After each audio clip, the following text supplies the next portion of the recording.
Welcome back students. हम लोग 11th की एनसीईआरटी से एनसीईआरटी रीड अलोंग एक्सरसाइज कर रहे थे बच्चों, जिसमें क्वेश्चन नंबर 15 तक हम एक्सरसाइज के क्वेश्चन कर चुके हैं work energy power chapter number 6 में। Now next question is question number 16। Two identical ball bearings in contact. Ball bearings आप समझते होंगे, पंखे में लगा होता है, साइकिल में लगा होता है बच्चों। साइकिल में कई बार छर्रे निकल जाते हैं। छर्रे यानी वो लोहे की बॉल्स होती है छोटी छोटी, वो बॉल बियरिंग का पार्ट होती है। तो दो एक जैसे बॉल बेयरिंग हैं जो कांटेक्ट में हैं and resting on a frictionless table are hit head on by another ball bearing of the same mass moving initially with a speed v। If the collision is elastic, यानी perfectly elastic मान रहे हैं हम, which of the following is a possible result after collision. तो आप यहाँ देख रहे हैं कि ये तीन डायग्राम दिए हुए हैं। तो इससे आपको अंदाज़ा लगाने के लिए कहा जा रहा है कि तीनों का मास इक्वल है, तो संभावित परिणाम क्या होगा, यानी टक्कर के बाद क्या होगा। तो हम पहले में देख रहे हैं कि ये टक्कर होने के बाद क्या हो रहा है। ये 2 और 3 v/2 वेलोसिटी से जा रहे हैं और इसकी वेलोसिटी 0 हो गई है। दूसरी संभावना ये दिखाई है यहाँ पर कि जो थर्ड वाला है वो v वेलोसिटी से जा रहा है और यहाँ ये 0 हो गई है। तो बच्चों आपको याद आ रहा हो, अगर आपने वो एक मॉडल देखा होगा जैसे इस पे बॉल्स लटकी रहती हैं कुछ, इधर से एक बॉल छोड़ते हैं, इधर से एक बॉल निकलती है, फिर वो आके वापस टक्कर मारती है, इधर से फिर एक बॉल निकलती है, टिक टॉक ऐसे चलता है। इधर से दो बॉल छोड़ें तो इधर भी दो बॉल निकलती है। तो अगर उस मॉडल के बेसिस पे आप आंसर देना चाहें, है ना, कौन सा मॉडल आप समझ गए होंगे, यूट्यूब पे जाकर देख सकते हैं, नहीं तो आप गूगल पे जाए, वहाँ पर सिर्फ कंजर्वेशन ऑफ लीनियर मोमेंटम ये आप टाइप करेंगे तो इमेजेस डाल दीजिए उसमें, तो आप वो मॉडल देख पाएंगे। और ये आप बना भी सकते हैं घर पे, बहुत इंटरेस्टिंग मॉडल है। इधर से 3 बॉल छोड़ेंगे, मतलब कुल मिला के 4 बॉल आपने लटकाई हैं, 4 बॉल्स लटका दी आपने। बॉल की जगह आप कंचे ले सकते हैं, मार्बल्स, वो लटका सकते हैं धागे से, ग्लू से चिपका के, मशीन वाला डोरा, पतला धागा। स्टैंड जो है वो बना सकते हैं, ये जो स्टिक्स आती हैं उससे बना सकते हैं। स्टिक्स आती है जो चाइनीज़ नूडल खाने के लिए वो इस्तेमाल करते हैं, उन स्टिक्स से बाज़ार में मिलती है, उन स्टिक्स को यूज़ कर सकते हैं। वैसे कोई भी डंडी, झाड़ू की सीख भी ले सकते हैं बच्चों। तो उस पर जब आपने स्टैंड लगा, स्ट्रॉ से भी बना सकते हैं, स्टैंड लगाकर बॉल को लटकाया, इधर से एक बॉल छोड़ी, सारी बॉल्स आइडेंटिकल हैं, तो जाके टक्कर मारेगी, पहली दूसरे को देगी, दूसरी तीसरे को देगी, तीसरी चौथे को, चौथी बॉल उधर से निकल जाएगी बाहर उतनी ही वेलोसिटी से, बाकी 3 रेस्ट पर आ जाएंगी। अब वो जो चौथी है उधर से जब वापस आकर ये टक्कर मारेगी इसको, तो फिर से इधर वो जो पहली जो जिसने टक्कर मारी थी वो बॉल निकलेगी, बाकी 3 रेस्ट पर आ जाएंगे। तो उस मॉडल के बेसिस पर अगर मैं इसका आंसर सोचूं तो कौन सा आंसर बनता है, क्योंकि mv मोमेंटम ट्रांसफर हुआ तो वो सेकंड को जाएगा, सेकंड थर्ड को देगी, तो ये दो तो नहीं चल सकती। वन डायमेंशनल कॉलिजन यहाँ पे दिख रहा है हमको, यानी सीधा हेड ऑन कॉलिजन हो रहा है। तो ये संभावना जो है सेकंड केस की संभावना सबसे ज़्यादा लगती है। तो the correct answer must be second. Let's see the answer 16 का बी, जैसा कि हमने प्रेडिक्ट किया था। और सॉल्यूशन में अगर देखें हम तो आंसर सेकंड इसमें डायरेक्ट दिया हुआ है। एक और जो सॉल्यूशन मेरे पास है उसमें एक्सप्लेनेशन अवेलेबल है। It can be observed that the total momentum before and after collision in each case is constant. For an elastic collision, the total energy of the system remains conserved before and after collision. For mass of each ball bearing m, we can write total kinetic energy of the system before collision, वो half mv square plus half into 2m into 0 का square, यानी half mv square। तो case 1 में अगर हम देखें total kinetic energy कितनी आ रही है, केस 2 में देखें और 3 में देखें तो सिर्फ केस 2 की काइनेटिक एनर्जी मैच कर रही है इनिशियल काइनेटिक एनर्जी से। तो क्योंकि काइनेटिक एनर्जी कंजर्व रहनी चाहिए थी, that's why second option is correct. And the kinetic energy of system is not conserved in case 3 and case 1, so case second is the only possibility. तो एक सवाल का जवाब निकालने के कई तरीके हो सकते हैं बच्चों। एक तरीका मैंने आपको डायग्राम से समझाया ओरली, दूसरा तरीका ये था। तो एक से ज़्यादा तरीके हो सकते हैं किसी एक सवाल का जवाब निकालने के लिए। तो जो भी आपको आसान लगे, मैथमेटिकल अप्रोच और फिजिकल अप्रोच, वो आप अप्लाई करें। 17वां सवाल देखते हैं। 6.17, the bob of a pendulum release from 30 degree to the vertical. ये दिख रहा है डायग्राम में हमें। 30 डिग्री से हमने इसको एक साइड खींचा और वहां से छोड़ दिया, रिलीज्ड। कोई वेलोसिटी इंपार्ट नहीं, धक्का नहीं मारा है, छोड़ा है। Hits another bob B of same mass at rest on the table. यहां पर है सेम मास का bob. How high does the bob A rise after the collision. ये जाकर इसको टक्कर मारता है। जब ये टक्कर मारेगा, ये पूरा हॉरिजॉन्टल हो चुका होगा बच्चों। तो ये कितना कितना ऊपर तक ये जाएगा टक्कर के बाद, ये हमें पता करना है। इसके लिए अजम्पशन दिया हुआ है, neglect the size of the bobs and assume the collision to be elastic. तो कॉलिजन परफेक्टली इलास्टिक मानते हुए हम kinetic energy conservation, momentum conservation दोनों को लगा सकते हैं, और बॉब को हम पॉइंट मास की तरह ट्रीट कर सकते हैं यहां पर। So what do you think? ये जो 30 डिग्री है, इससे आप पोटेंशियल एनर्जी निकाल लेंगे।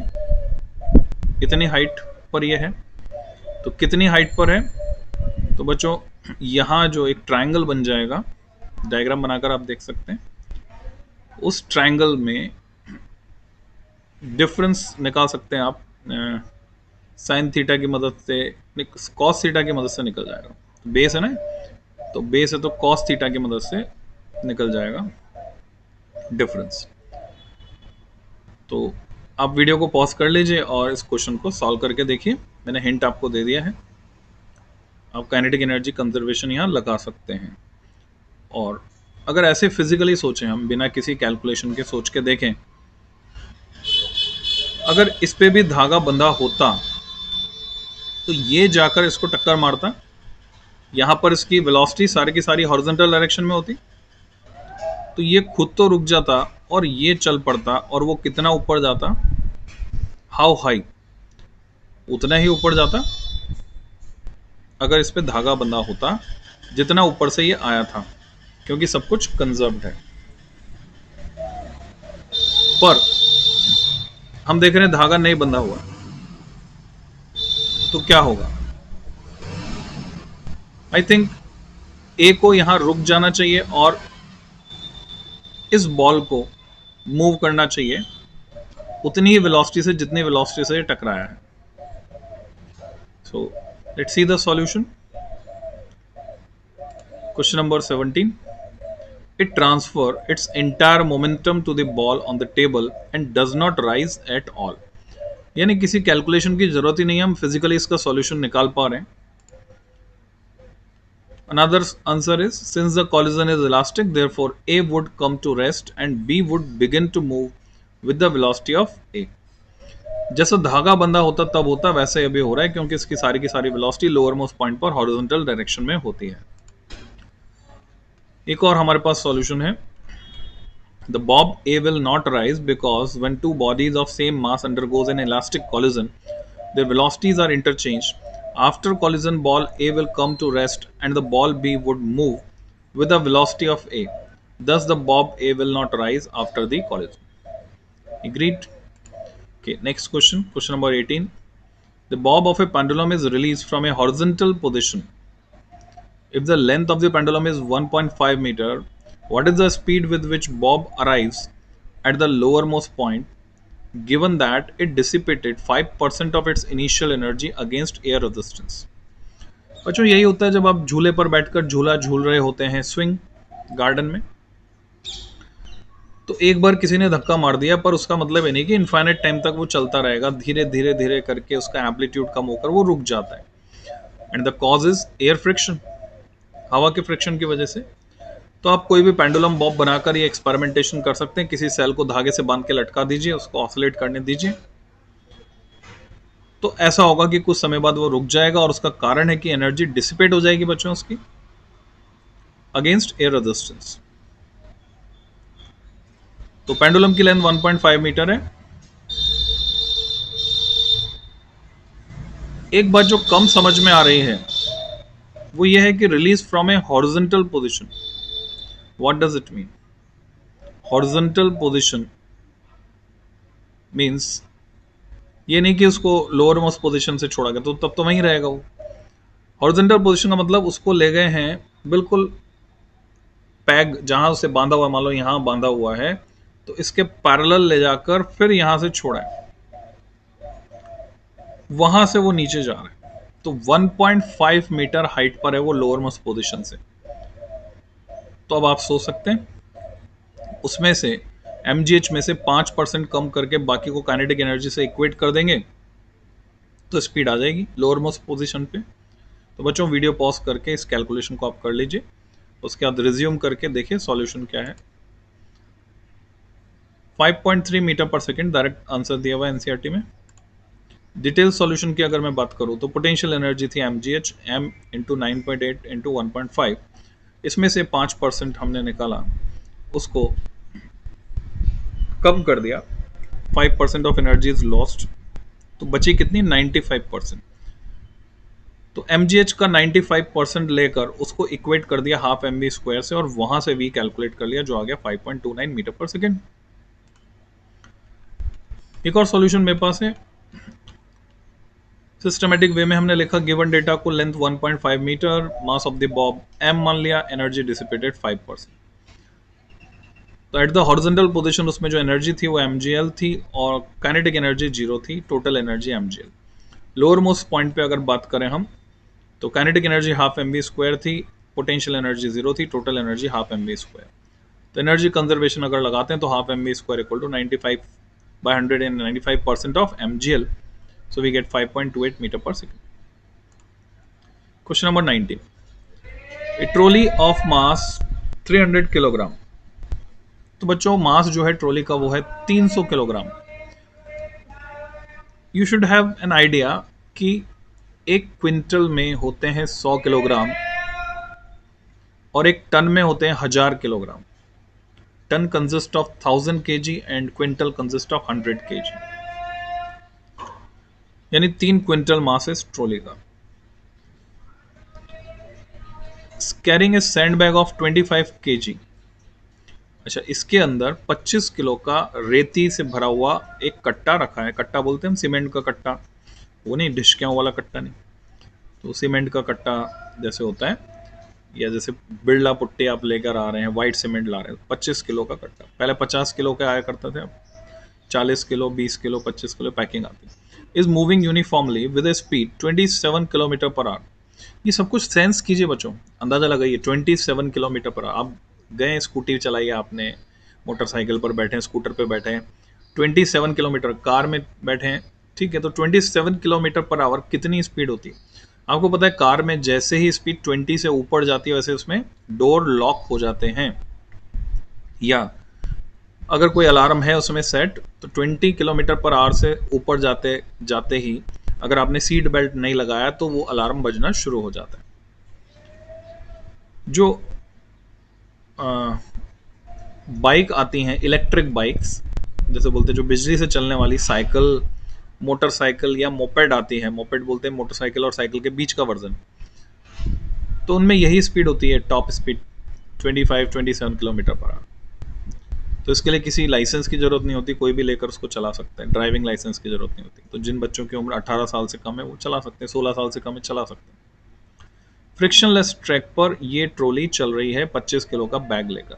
After a while sand starts leaking out of a hole on the floor of the trolley at the rate of 0.05 kg per second.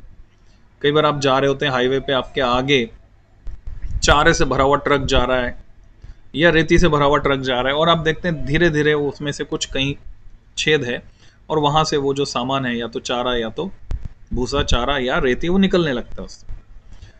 तो यहाँ पर भी ऐसा ही है, उस सैंड बैग से 0.05 किलोग्राम पर सेकंड की रेट से रेती निकल रही है, तो इसका मास कम होता जा रहा है। तो बच्चों ये वेरिएबल मास प्रॉब्लम हो गई है हमारे सामने। What is the speed of the trolley after the entire bag is empty, तो वो हमें बताना। And it is case of law of conservation of linear momentum.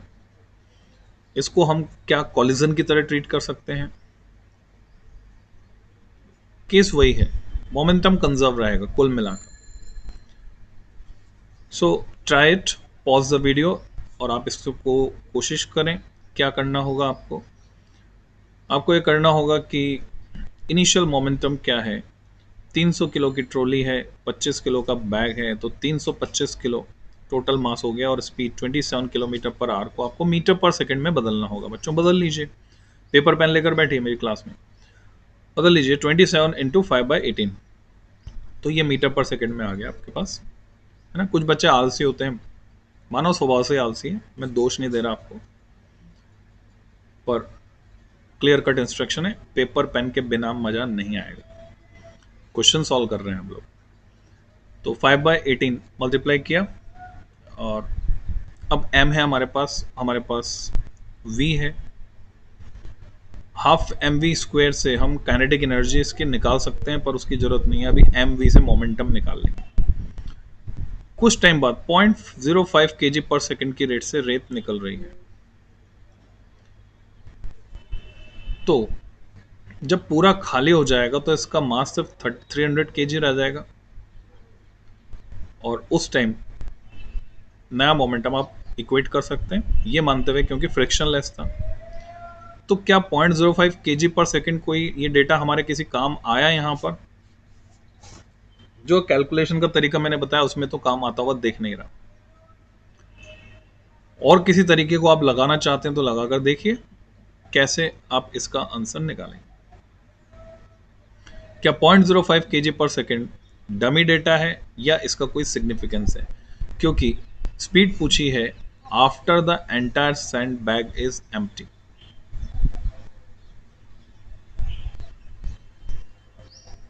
तो जब आपने निकाल लिया आंसर, कोशिश कर लिए, तो आप वीडियो को रिज्यूम कीजिए। देखते हैं सॉल्यूशन बच्चों। 6.19 का आंसर दिया है, 27 kilometre per hour, no change in speed. What may be the possible reason? Let's understand. वो जो रेती निकली है उसकी वजह से मास तो कम हो गया है, पर वो जब निकली थी तो वो रेती के कण उसी स्पीड से चल रहे थे, उसी डायरेक्शन में। देखते हैं बच्चों, the system of trolley and sandbag is moving with uniform speed. यानी किसी कैलकुलेशन की जरूरत ही नहीं इसके सॉल्यूशन में। Clearly the system is not being acted upon by an external force. Force नहीं है। If the sand leaks out, even then no external force acts, so there shall be no change in the speed of the trolley. सारा force internal है। One more solution is there. As the trolley carrying the sandbag is moving uniformly, therefore external force on the system is zero. When the sand leaks out, it does not lead to the application of any external force on the trolley. Hence, the speed of the trolley shall not change. अब इसको अगर हम rocket वाली situation से compare करें तो वहां तो क्या होता है, जो एग्जॉस्ट गैसेस निकलती है रॉकेट के पीछे से और रॉकेट को मोमेंटम इम्पार्ट करती है। तो सवाल ये उठता है कि ये जो सैंड के पार्टिकल्स निकल रहे हैं इन्होंने मोमेंटम इम्पार्ट क्यों नहीं किया? Logic is quite simple. Sand के पार्टिकल किसी वेलोसिटी से नहीं निकल रहे हैं, वो जस्ट गिर रहे हैं। तो गिर रहे हैं तो उनकी वेलोसिटी चलते वक्त उतनी होगी जितनी थी, गिरते वक्त भी उतनी होगी जितनी चलते वक्त थी, और उसी डायरेक्शन में होगी। दैट्स वाई वो कोई एडिशनल फोर्स नहीं लगा पाएंगे। So this is the reason. Next question number 20। Body of mass 0.5 kilogram travels in a straight line with velocity v equal to a times x raised to power 3/2। तो हम देख पा रहे हैं कि वेलोसिटी v जो है, यहाँ पर a कांस्टेंट है, a की वैल्यू दी हुई है 5 metre raised to power -12 second inverse.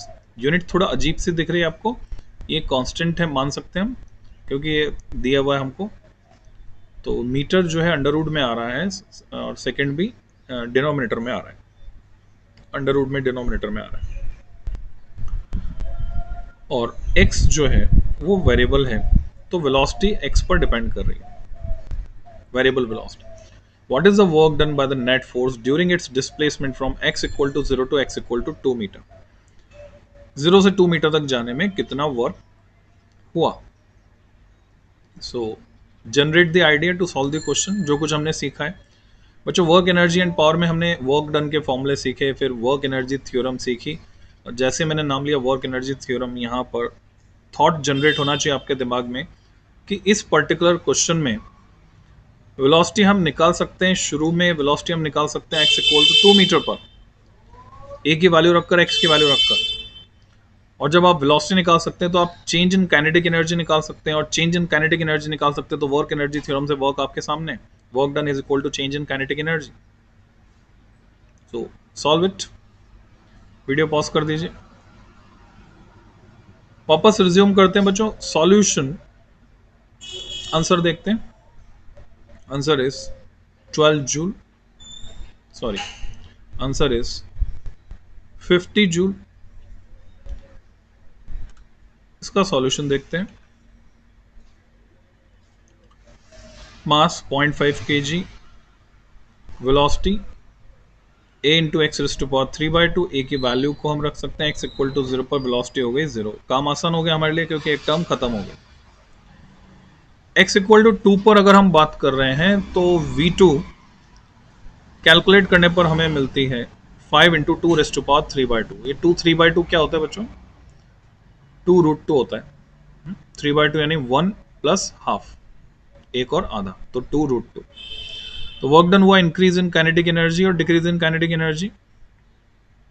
Kinetic energy बढ़ रही है तो जो वर्क हुआ है उसी की वजह से बढ़ी है काइनेटिक एनर्जी। वेलोसिटी बढ़ रही है एक्स बढ़ने के साथ साथ, तो यहाँ पर हुआ इंक्रीज इन काइनेटिक एनर्जी के बराबर। तो final minus initial kinetic energy हमने किया, एक्चुअल में इनिशियल 0 थी, तो फाइनल काइनेटिक एनर्जी जो आ रही 50 जूल, वही आंसर है।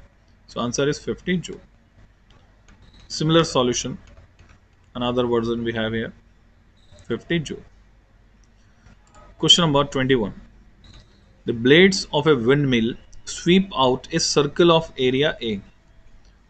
आपको पता है विंडमिल जो है अल्टरनेटिव एनर्जी सोर्स है प्रेजेंट टाइम का। जैसे सोलर एनर्जी हमारे बहुत काम आ रही है, विंड एनर्जी भी आप देखेंगे आने वाले समय में लोगों के घरों के ऊपर वेल डिजाइंड पवन चक्कियां यानी विंड मिल्स लगी होंगी। तो जो ब्लेड हैं वो एक सर्कुलर आर्क में घूम रही है, तो एरिया कितना है उसका A है। If the wind flows at a velocity v perpendicular to the circle, जैसे कि आप देखते हैं कूलर का ढक्कन खोल दीजिए, पंखा है, या आपने जो पैडल फैन भी बोलते हैं उसको, वर्टिकल जो ब्लेड्स होती हैं जिसमें पंखा शादी वगैरह में भी लगाते हैं। कई बार ऐसा होता है बिजली चले गई उसके बाद भी हवा इतनी तेज चल रही होती है कि ब्लेड्स घूमती, अपने आप घूमती। कई बार आपने देखा होगा कि कोई पंखा ले जा रहा है, टेबल फैन ले जा रहा है, किस पर, मोटरसाइकिल पर बैठकर जा रहा है, साइकिल पर बैठकर जा रहा है, तो वो पंखुड़ियां अपने आप घूमने लगती हैं because of the air circulation. तो यहां कुछ वैसा ही है। What is the mass of the air passing through it in time t? वो हमें पता लगाना है कितना मास हवा का t टाइम में पास हो रहा है। दूसरा हमें पता लगाना है what is the kinetic energy of air, हवा में कितनी गतिज ऊर्जा है, काइनेटिक एनर्जी है। C, assume that the windmill converts 25% of the wind energy into electrical energy। बच्चों प्रैक्टिकल डेटा है, इतना ही कन्वर्जन हो पाता है। सोलर सेल में भी बहुत कम परसेंटेज है एफिशिएंसी का, तो ये 25% एफिशिएंट है बस खाली।